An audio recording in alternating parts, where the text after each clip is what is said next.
again, to recap, like this sheet, I remember I went out in 2019 or 2020 to visit Any Hour in Utah.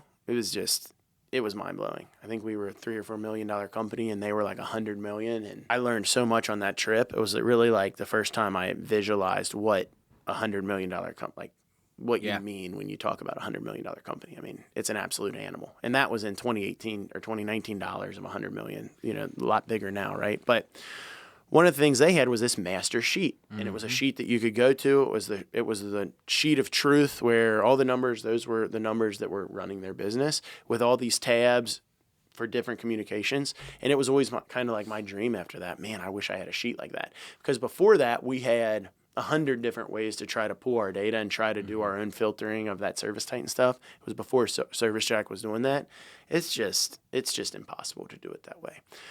So this sheet is very important to us, and a ton of maintenance and time to set up. So like Jeff right now and some of our accounting team, every single week are doing a ton of manual entry into this sheet. Yep. You know, and it's like I said, it's a source of truth for everybody. It's extremely important. We can't go without it, but it's a massive burden. Like I wouldn't even have a guess of how many hours we spend just maintaining this sheet. That's not to include how many hours it took Jeff to build this thing.